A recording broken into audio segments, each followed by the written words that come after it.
तुम्हारा अन्नदाता, पग पग पर है संग तुम्हारे अन्नदाता।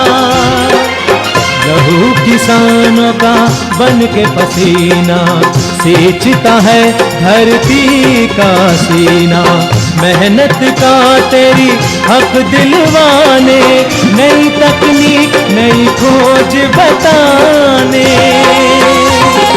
पशुधन को गुणवान बनाना, पौध सुरक्षा को सिखलाना, खेती के सब गुर समझाने, भारत का सरताज बनाने। आठों पहर है संग तुम्हारे अन्नदाता, अन्नदाता। नमस्कार, मैं हूं आपके साथ ऋतु ज्ञानवानी। आप सभी दर्शकों का अन्नदाता कार्यक्रम में स्वागत करती हूं।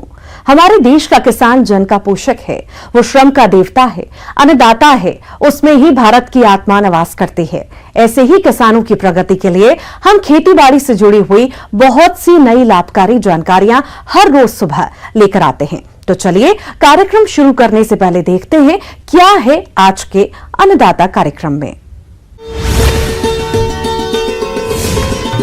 किसान कैसे ले पत्ता गोभी का अधिक उत्पादन।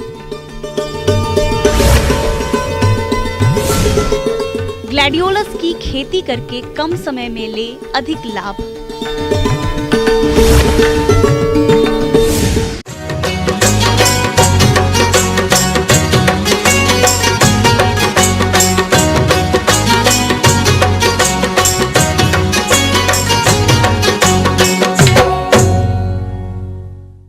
हमारे प्रदेश के अनेक किसान भाई सब्जियों की खेती करके अच्छा लाभ कमाते हैं। तो इसी के अंतर्गत हमारे जिन किसान भाइयों ने पत्ता गोभी की फसल लगा रखी है, वे इस फसल से अधिक उत्पादन प्राप्त करने के लिए कौन कौन से जरूरी कार्यों को करें, इसकी जानकारी दे रहे हैं विषय विशेषज्ञ सोनाली तंवर।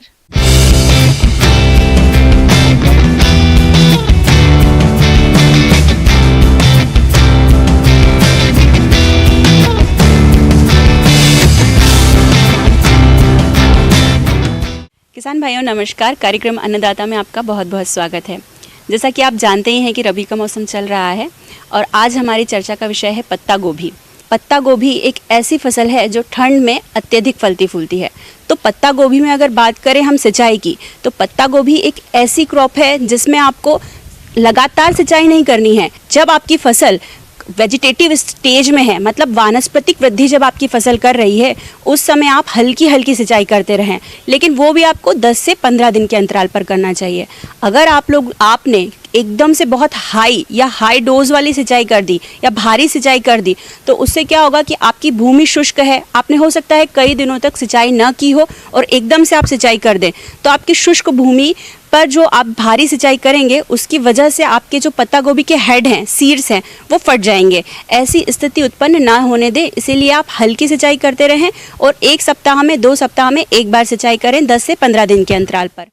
किसान भाइयों, पत्ता गोभी की फसल से अच्छा उत्पादन प्राप्त करने के लिए आप फसल को खरपतवारों से मुक्त रखते हुए सिंचाई और उर्वरकों का प्रयोग कैसे करें, इसकी जानकारी कुछ इस प्रकार से है। किसान भाइयों, इस समय आपकी जो पत्ता गोभी है उसमें इस स्टेज में आपके खरपतवार ज़्यादा हो रहे हैं, तो आप उसकी निंदाई गुड़ाई करिए, हल्के हाथों से निंदाई गुड़ाई करिए, ताकि आप जब खुरपी की सहायता से या हो की सहायता से आप निंदाई गुड़ाई करें, तब उस समय आपके जो आसपास की क्यारियों के आसपास की जो मिट्टी है वो भी भुरभुरी हो जाए और जड़ थोड़ी सी खुल जाए। और जो आपका पत्ता गोभी है उसके आसपास भी आप थोड़ा थोड़ा निंदाई गुड़ाई करेंगे तो वहाँ जो जड़ तक अच्छी तरह से हवा पहुँच जाएगी। एक तो ये फ़ायदा होगा, इससे जो आपकी पत्ता गोभी की गांठें हैं वो भी अच्छी बनेंगी और उसकी वेजिटेटिव ग्रोथ भी अच्छी होगी। किसान भाइयों, अगले क्रम में मैं आपको बताना चाहूँगी कि उर्वरक प्रबंधन किस प्रकार से किया जाए। उर्वरक सबसे बड़ी ज़रूरत है हमारी सब्जियों के लिए। तो नाइट्रोजन की जो मात्रा होती है, आपको 1/3 भाग जो नाइट्रोजन का है वो बुआई के समय आप दे दें। नाइट्रोजन के जो 2 भाग बच चुके हैं आपके, वो 2 बार में आधे आधे करके आप 45 दिन के बाद दे दें। तो इस तरह से आपकी उर्वरक प्रबंधन नाइट्रोजन का हो जाएगा। किसान भाइयों, पत्ता गोभी की फसल को कीट और रोग भी अधिक नुकसान पहुंचाते हैं। तो आप इनकी पहचान कर नियंत्रण कैसे करेंगे, इसकी समस्त जानकारी कुछ इस तरह से है। पत्ता गोभी में कुछ महत्वपूर्ण कीट हैं जो बहुत ज़्यादा नुकसान पहुंचाते हैं। सबसे पहले मैं आपको बताना चाहती हूँ एफिड, माहू। ये किस तरह से नुकसान पहुंचाते हैं? ये आपके जो नर्म भाग होते हैं, पौधों के जो नर्म भाग होते हैं, तना समझ लीजिए, उस पर ये चिपक जाते हैं और उसका रस चूसकर उसको पूरी तरह से क्लोरोफिल लेस कर देते हैं, मतलब वो पूरी तरह से उस भाग को ख़त्म कर देते हैं। इसके रासायनिक नियंत्रण के लिए आपको यूज़ करना है ऑक्सोमिडॉन 0.02% का छिड़काव करें। इससे आप एफिड से निजात पा सकते हैं। अगले क्रम में मैं आपको बताना चाहती हूँ पत्ता गोभी का एक भयानक कीट जो होता है डायमंड बैक मॉथ। इसकी जो फुद्दी होती है, उसके जो पंख होते हैं उस पे हीरे जैसे स्पॉट बने होते हैं, इससे आप उसको पहचान सकते हैं। लेकिन इसकी एडल्ट स्टेज है वो नुकसान नहीं करती। इसकी जो कैटरपिलर है, इसकी इल्ली, वो अत्यधिक नुकसान करती है। इसकी भूरे रंग की छोटी सी इल्ली है और वो धीरे धीरे क्या करती है, नर्म भागों को खाती है। जैसे सबसे पहले वो नई जो पत्ती है उसको खाना शुरू करेगी और धीरे धीरे पूरी तरह से खाकर 80 से 90% तक नुकसान पहुंचाती है। किसान भाइयों, इसके लिए मैं आपको जैविक नियंत्रण की सलाह दूंगी कि आप जैसे ही इनिशियल स्टेज में कोई छोटा सा गिडार देखें, छोटी सी एक भी इल्ली देखें, तो तुरंत आप नीम का काढ़ा बनाएं और उस नीम के काढ़ा का 3 से 4 बार स्प्रे करें। इसके रासायनिक नियंत्रण के लिए छिड़काव करें, इससे आप निजात पा सकते हैं। किसान भाइयों, अगले क्रम में मैं आपको रोगों के बारे में बताना चाहती हूँ। पत्ता गोभी में अगर हम रोग की बात करें, बैक्टीरियल सॉफ्ट रॉट की, ये भी एक बीमारी है पत्ता गोभी की, जो कि बहुत अत्यधिक नुकसान पहुंचाती है पत्ता गोभी को। परिपक्व शिरा है, वो ऊपरी जो पत्ती है आपकी, वो पूरी तरह से उस पर वाइट भूरे भूरे कलर के धब्बे दिखाई देने लगेंगे और वो जो धब्बे हैं धीरे धीरे करके आपके पूरे प्लांट पे हो जाएंगे और जो धब्बे दिखाई दे रहे हैं वो धीरे धीरे करके सड़ना प्रारंभ कर देंगे। तो इस स्टेज में क्या होता है कि धीरे धीरे आपका पूरा प्लांट सूख कर मर जाएगा।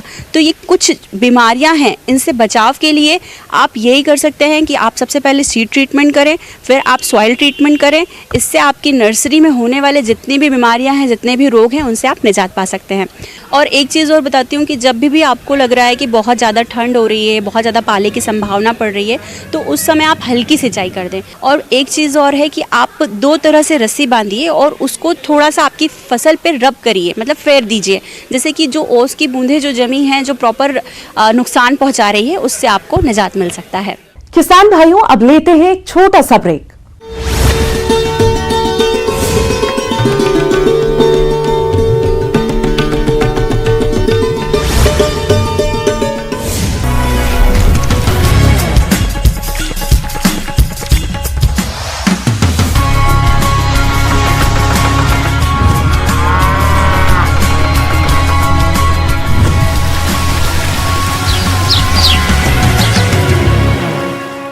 ब्रेक के बाद आप सभी दर्शकों का अन्नदाता कार्यक्रम में स्वागत है।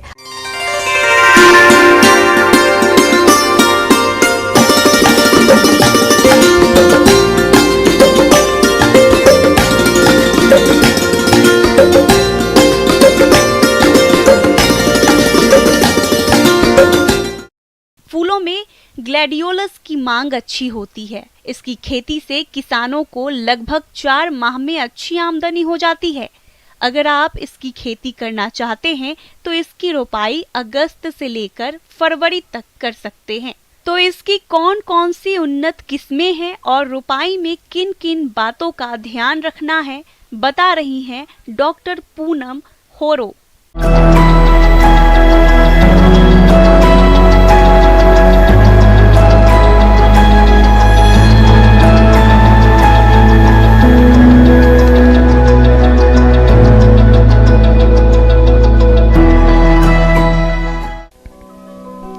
आकर्षक फूल के रूप में विख्यात ग्लैडियोलस मुख्य रूप से कट फ्लावर्स के रूप में उपयोग होते हैं। इसके अलावा इसे क्यारियों, बॉर्डर और गमलों में शोभा बढ़ाने के लिए भी उगाया जाता है। इसकी विभिन्न किस्में कई आकर्षक रंगों की होती हैं। इसकी फूल की डंडी 50 से 100 सेंटीमीटर लंबी होती है। इस पर 10 से 20 फूल होते हैं जो धीरे धीरे 15 से 20 दिन तक खिलते रहते हैं। इन फूलों की खेती से अच्छी आमदनी की जा सकती है। जो किसान भाई खेती करना चाहते हैं वैसे लोगों के बारे में और वैसे इंटरेस्टेड लोगों के लिए मैं बतलाना चाहूँगी कि ग्लैडियोलस जो फ्लावर है, जो फूल है, ये कंद से लगता है। बाकी तो बिचड़े बनाकर लगाते हैं, लेकिन इसकी खेती हम कंद से करते हैं। प्याज की तरह इसमें कंद होता है और हम इसे रोपाई करते हैं। रोपाई करने के पहले मैं एक चीज़ बतला दूं कि वैसे ग्लैडुलस की रोपाई आप करेंगे जिसकी आँख आई है। जैसे आप ओल में देखते होंगे कि कंद में आँख निकलते हैं, उसी तरह ग्लैडुलस के कंद में भी जब आँख आते हैं तो उस समय आप उसकी रोपाई छिलका उतार कर ट्रीट करके तब उसे करेंगे, ताकि उसे निकलने में कोई असुविधा ना हो। क्योंकि कभी कभी होता है कि आँख नहीं रहती है, किसान भाई उसे लगा देते हैं और उसे निकलने में असुविधा होती है। उसी बीच इरिगेशन देते जाते हैं और कंद उसी में सड़ जाता है। तो आँख निकले हुए कोशिश करेंगे कि आँख निकले हुए कंद को ही आप रोपाई करेंगे। जो दूरी मैंने बताया उसी दूरी में करेंगे। ग्लेडियोलस वैसे तो शीतोष्ण जलवायु का पौधा है, किंतु इसकी कई किस्में होती हैं जो गर्म जलवायु में भी उग सकती है। यूं तो खुले प्रक्षेत्र में इसकी रोपाई अक्टूबर से नवंबर माह में की जाती है, लेकिन पॉली हाउस में इसकी खेती सालों भर की जाती है। इसकी खेती के लिए उचित जल निकासी वाली हल्की दोमट मिट्टी सबसे उपयुक्त है। भारी मिट्टी में पौधों की बढ़वार ठीक नहीं हो पाती। इसके लिए तापमान 16 से 40 डिग्री सेंटीग्रेड उपयुक्त होता है।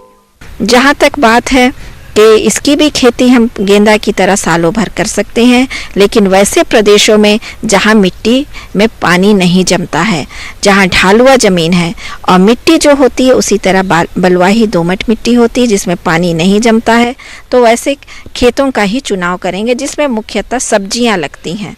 तो आप वैसे खेतों का ही चुनाव करें किसान भाई और उसमें लगाने की तैयारी करें। लगाने के लिए के पूर्व जो होता है, आप ज़मीन की तैयारी जैसा 2-3 जुताई के बाद इसमें खाद अच्छी मात्रा में देने की कोशिश करें। खासकर गोबर की खाद, कंपोस्ट बना हुआ मिट्टी ऐसी हो, भुरभुरी हो जानी चाहिए ताकि उसमें जल जमाव ना हो। ज़मीन का उपचार ज़रूर कर लेंगे।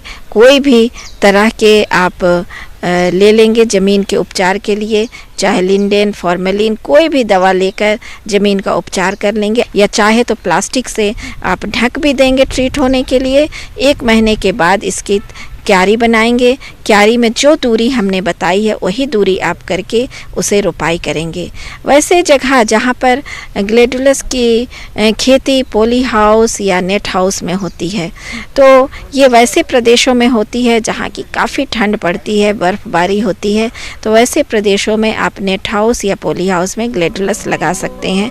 ग्लैडियोलस की लगभग 10,000 किस्में हैं, लेकिन कुछ मुख्य प्रजातियों की खेती उत्तर भारत में होती है, जिनमें भारत में विकसित किस्मों में सपना, पूनम, नजराना, अप्सरा, अग्निरेखा, मयूर, सुचित्रा, मनमोहन, मनोहर, मुक्ता, अर्चना, अरुण और शोभा आदि प्रमुख किस्में हैं। ग्लैडियोलस में विभिन्न रंगों की अनेक उत्तम गुणवत्ता वाली प्रजातियां प्रचलित हैं। जैसे लाल रंग वाली किस्में हैं अमेरिकन ब्यूटी, ऑस्कर नजराना, रेड ब्यूटी आदि।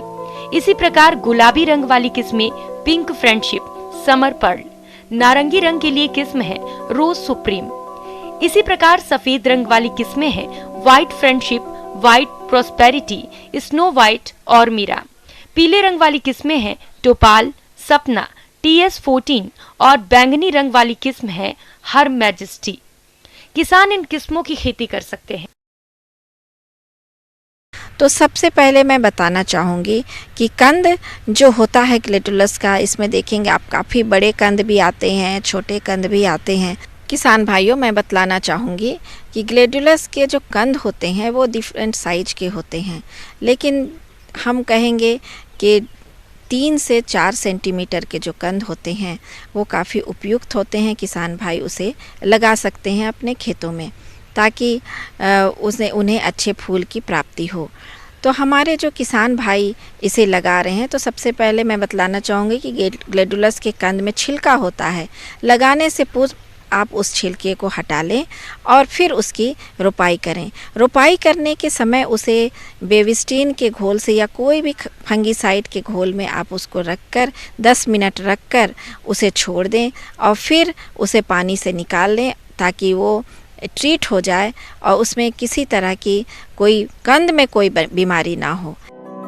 कंदों के आकार का फूलों की डंडी पर प्रभाव पड़ता है, इसीलिए 4 से 5 सेंटीमीटर व्यास का कंद रोपाई के लिए उपयुक्त रहता है।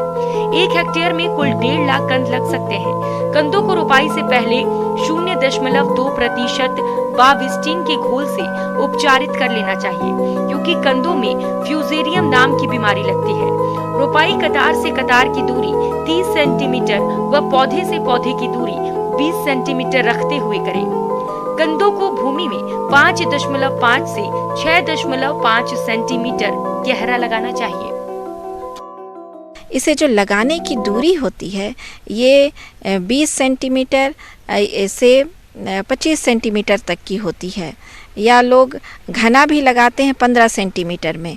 तो आप जो स्टैंडर्ड होता है 20 सेंटीमीटर गुना 30 सेंटीमीटर, तो आप इस दूरी में आप इसकी रोपाई करेंगे और फिर लगाने के तुरंत बाद इसकी सिंचाई करेंगे।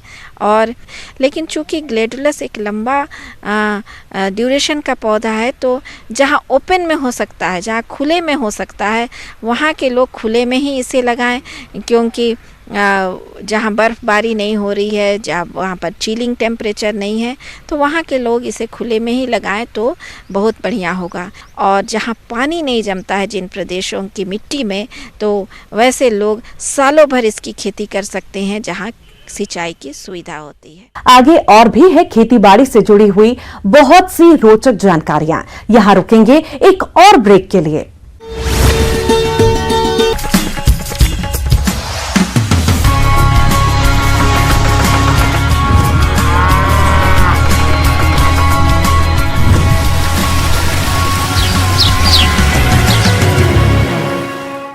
ब्रेक के बाद एक बार फिर से आप सभी दर्शकों का अन्नदाता कार्यक्रम में स्वागत है।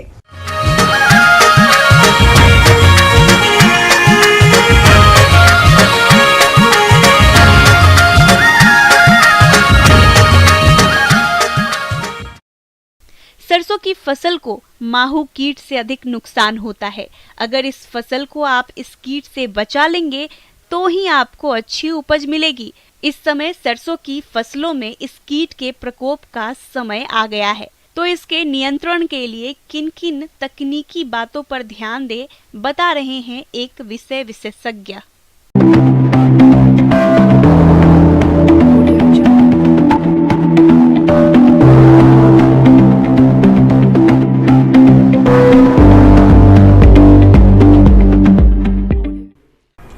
सरसों में लाही एक प्रमुख शत्रु कीट है और ये बहुत ही भयंकर है।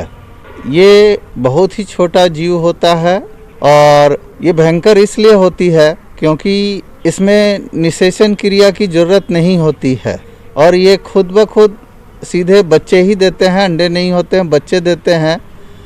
प्रारंभ में तो थोड़े से कम दिखाई देते हैं बच्चे, लेकिन बहुत ही जल्द बहुत ज़्यादा संख्या में फैल जाते हैं और इसका प्रमुख कारण है इसका निषेचन क्रिया ना होना। छोटे और एक कारण है कि बहुत अल्प समय में बच्चे वयस्क हो जाते हैं, जिससे और ज़्यादा जनसंख्या इनकी बढ़ने लगती है और फलस्वरूप ये बहुत ही ज़्यादा क्षति करते हैं सरसों के पौधों को। चेपा, जिसे माहू कीट भी कहा जाता है, यह कीट हल्के हरे पीले रंग का 1.0 से 1.5 मीटर लंबा होता है। इसके प्रौढ़ एवं शिशु पत्तियों की निचली सतह और फूलों की टहनियों पर समूह में पाए जाते हैं। इसका प्रकोप दिसंबर मास के अंतिम सप्ताह में, जब फसल पर फूल बनने शुरू होते हैं, तब होता है और यह मार्च माह तक बना रहता है। प्रौढ़ व शिशु पौधों के विभिन्न भागों से रस चूसकर नुकसान पहुंचाते हैं। फसल पर इस कीट का लगातार आक्रमण रहने पर पौधों के विभिन्न भाग चिपचिपे हो जाते हैं, जिन पर काला कवक लग जाता है। परिणाम स्वरूप पौधों की भोजन बनाने की क्षमता कम हो जाती है, जिससे पैदावार में कमी हो जाती है। कीटग्रस्त पौधों की वृद्धि रुक जाती है और इसके कारण कभी कभी तो फलियां भी नहीं लगती और यदि लगती हैं तो उनमें दाने पिचके एवं छोटे हो जाते हैं। इसका आक्रमण आपको नवंबर माह से फरवरी माह तक पूरे देश भर में देखने को मिलता है और ये कहीं नवंबर में शुरू होकर जनवरी में ख़त्म होता है, कम हो जाता है, कहीं दिसंबर में शुरू होकर फरवरी तक चलता है। इसके बच्चे और वयस्क दोनों ही रस चूसने वाले होते हैं और दोनों ही खतरनाक होते हैं। और अगर छोटे अवस्था में पौधा छोटा रहता है, उस समय अगर इसका आक्रमण हो जाता है तो पत्ते मुड़ने लगते हैं, उसकी बढ़वार अच्छी नहीं होती है। इस कीड़े के प्रकोप को रोकने के लिए सबसे पहले तो अगात फसल लगा देंगे तो थोड़ा बचाव हो जाएगा। उसके बाद किसान भाई ध्यान देंगे कि नेत्रजन का उचित मात्रा में प्रयोग करें, ज़्यादा ना करें। दूसरा, पानी के व्यवहार भी उचित मात्रा में करें, ज़्यादा ना करें। सरसों की फसल में माहू कीट का नियंत्रण। सरसों का समय पर बिजाई करने पर इस कीट का प्रकोप कम होता है। कीट प्रतिरोधी किस्मों का चयन करके बुवाई करें। इसके अलावा दिसंबर के अंतिम या जनवरी के प्रथम सप्ताह में जहां इस कीट के समूह दिखाई दें, उन टहनियों के प्रभावित हिस्सों को कीट सहित तोड़कर नष्ट कर दें। जब खेत में कीटों का आक्रमण 20% पौधों पर हो जाए या औसतन 13 से 14 कीट प्रति पौधा हो जाए तो किसी कीटनाशी का प्रयोग करें। कभी कभी किसान भाई क्या करते, छोटे अवस्था में रहता है लेकिन लाही बहुत ज़्यादा लग जाता है, कोई साग के लिए भी प्रयोग करते हैं उनको। तो वैसे अवस्था में हम नीम से निर्मित तेल से जो बना हुआ कीटनाशक है उसका प्रयोग करेंगे। ये 5 मिलीलीटर प्रति लीटर के दर से घोल बना के छिड़काव करेंगे तो फ़ायदा होगा। अगर फसल पे आक्रमण हो गया है तो कुछ दवाइयाँ हैं रासायनिक, उनका प्रयोग कर सकते हैं, जिसमें ऑक्सीडिमेटोन मिथाइल है। इसका 1 ml प्रति लीटर पानी के दर से घोल बना के छिड़काव कर सकते हैं। उसके बाद डाइमेथॉर्ड है, जिसका 1.5 से 2 ml प्रति लीटर पानी में घोल बना के छिड़काव कर सकते हैं। उसी तरह इमिडाक्लोपिड 17.8 SL का जो है, इसका 1 ml 3 लीटर पानी में घोल बना के छिड़काव करें तो किसान भाइयों को फ़ायदा होता है। रासायनिक कीटनाशकों का प्रयोग 15 दिनों के अंतराल पे कर लें, उसके पहले ना करें।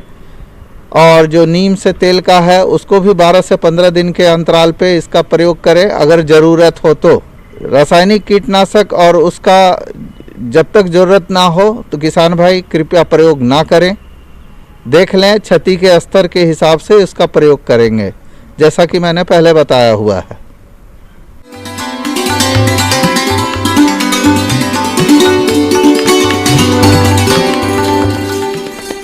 और आइए जानते हैं अन्नदाता निशुल्क फोन के माध्यम से पूछे गए समस्याओं का समाधान। आज की अन्नदाता हेल्पलाइन में हमने जिस प्रश्न को शामिल किया है उसे पूछा है जगपुरा जिला पाली के लालजी यादव ने। आपने पपीते की नर्सरी तैयारी पर जानकारी चाहिए है तो इसके लिए देखिए कार्यक्रम का यह अंश।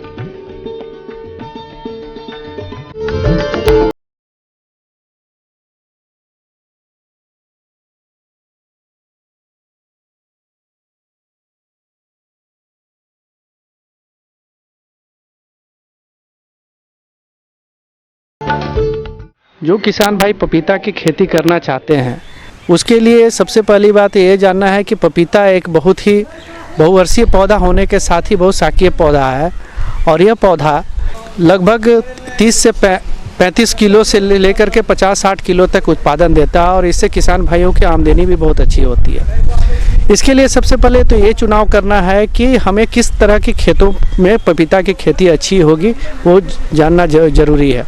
वैसे खेत जिसमें जल का निकास अच्छा होता हो, जीवाश्म युक्त ज़मीन हो, उपजाऊ ज़मीन हो, उसमें पपीते की खेती अच्छी होती है। साथ ही ये उष्णकटिबंधीय पौधा होने के साथ ही समशीतोष्णीय जलवायु में भी ये बहुत ही अच्छा परफॉर्म करता है, अच्छी खेती के लिए होता है।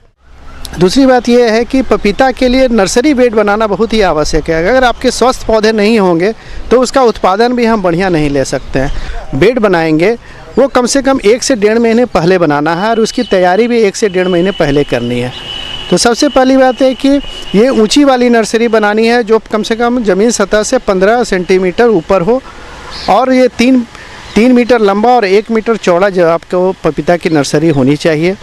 और ये भी ध्यान में रखना है कि प्रत्येक वर्ग मीटर के हिसाब से जीवाश्म युक्त आपको खाद मिलाना है। अगर वर्मी कंपोस्ट आप मिलाते हैं तो प्रति वर्ग मीटर में 2 से लेकर 5 किलोग्राम तक आप इसका उपनिवेश करेंगे। नर्सरी बनाने का सबसे अच्छा उपयुक्त समय जो होता है मई का महीना होता है और एक जो होता है आपको फरवरी का महीना होता है। साथ ही ये देखेगा कि पपीता में कोई भी बीमारी न लगे, उसके लिए नर्सरी को आप उपचारित करिए। और उपचार करने के लिए ट्राइकोडर्मा का विरिडी का प्रयोग कर सकते हैं जैविक उपचार में। अगर रासायनिक पर उपचार करना चाहते हैं तो फॉर्मल्डिहाइड का उपयोग करेंगे हम, कि उससे उपचारित करके हम अपने नर्सरी को बचाएं। फॉर्मेलिन से सिंचाई करने के बाद उसको हम 1 महीने तक पॉलीथीन से ढक देंगे, कि जिससे कि वो जो भी वाष्प होगा उससे जितने भी उनके जीवाणु हैं वो मर जाए। और उसके बाद ही आप पपीता का बीज उसमें उपनिवेश करें। और ये उपनिवेश करने के लिए कम से कम 3 से 4 दिनों तक वो आपको नर्सरी बेड को आपको खुला छोड़ के रखना होगा, कि जिससे कि उसकी गंध और उसकी मात्रा को निकल जाए और इसमें अंकुरन अच्छा। और नर्सरी में बोने के लिए आप जो है कतार से कतार की दूरी, जो नर्सरी में एक पौधे से दूसरे पौधे की दूरी होगी 1 सेंटीमीटर होगी, और कतार से कतार की दूरी 5 सेंटीमीटर से लेकर के 10 सेंटीमीटर के बीच रखेंगे। नर्सरी को अगर आप मच्छरदानी से ढक के रखेंगे या आप नेट से ढक के रखेंगे तो उसमें जो शुरुआती दौर में कोई भी कीटों का प्रकोप नहीं होगा, जिससे कि हमारे स्वस्थ पौधे बनेंगे। साथ ही ये भी ध्यान देना है कि नर्सरी में बीच में जब पौधे आपके अंकुरन हो जाते हैं तो उसमें एक हल्की सी कीटनाशक दवा जो बाज़ार में क्लोरीपैरिफास के नाम से आती है, उसकी 2 मिलीलीटर प्रति लीटर पानी के दर से आप उसका उपनिवेश करेंगे। और साथ ही उसमें ब्लू कॉपर का एक छिड़काव कर देंगे, जो 2 ग्राम प्रति लीटर पानी के दर से घोल बना करके, ये दोनों दवा एक साथ मिला करके आप शुरुआती दौर में 15 से 20 दिनों के बीच में एक बार छिड़काव जरूर कर देंगे, जिससे कि कीट और रोगों का जो प्रकोप नर्सरी में बढ़ रहा है उससे रोका जा सके। जब हमारे पौधे 4 से 6 पत्तियाँ के हो जाए तभी हम इसको अपने खेतों में उपनिवेश करेंगे, चाहे लगाएंगे, ट्रांसप्लांट करेंगे। तो ये ध्यान देना है कि खेतों की तैयारी हमारी अच्छी होनी चाहिए। साथ ही वो जो गड्ढे की हम जो तैयारी करेंगे, ये गड्ढे का आकार जो है 45 से 50 सेंटीमीटर लंबाई, चौड़ाई और गहराई में रहेगा। और प्रत्येक गड्ढे में हम अगर जीवाश्म खाद की बात करें तो गोबर खाद कम से कम 10 से 20 केजी प्रति गड्ढा के हिसाब से देना है। उसमें हम लोग जो उपनिवेश करेंगे शुरुआती दौर में अगर इतना ही उपनिवेश करें तो ठीक है। जब पौधे हमारे पकड़ ले तो प्रति वर्ष के हिसाब से 200 से 250 ग्राम नाइट्रोजन और 200 से 250 ग्राम आप फास्फोरस और तथा 250 से 500 ग्राम पोटास की आवश्यकता प्रत्येक पौधे को पड़ती है। और खेतों में आप प्रत्येक पौधा से पौधा की दूरी 2 मीटर और कतार से कतार की दूरी आप 3 मीटर रख करके इस पौधे को लगाना है। और प्रत्येक गड्ढा में 2 से 3 पौधे को लगाने की अनुशंसा करता हूं मैं कि आप 2 से 3 पौधे लगाइए, क्योंकि इसमें नर और मादा दोनों पौधे के शुरुआती दौर में पहचान नहीं हो पाती है। पपीता के पौधे की उपज क्षमता उसके रखरखाव एवं उसके उपनिवेश, खादों का उपनिवेश और उसके सारे कल्चरल ऑपरेशन पर डिपेंड करता है। फिर भी हमारे क्षेत्र में जो प्रत्येक वर्ष के दर से अगर देखा जाए तो पपीता प्रत्येक पौधे में 40 से 50 केजी औसत उपज प्रति वर्ष देता है। किसान भाइयों, कृषि संबंधित समस्या और सुझावों के लिए आप हमें इस पते पर संपर्क कर सकते हैं। प्रोड्यूसर अन्नदाता news 18 Rajasthan, Ramoji film city Hyderabad 501512। साथ ही आप हमें ईमेल भी कर सकते हैं। हमारा ईमेल है p18annadataraajasthan@nw18.com। और इसके अतिरिक्त आप हमें निःशुल्क हेल्पलाइन नंबर पर सोमवार से शनिवार सुबह 10 से शाम 4 बजे के बीच संपर्क कर सकते हैं। अब समय हो रहा है आपसे विदा लेने का। कल फिर मुलाकात होगी कृषि से जुड़ी महत्वपूर्ण जानकारियों के साथ। नमस्कार।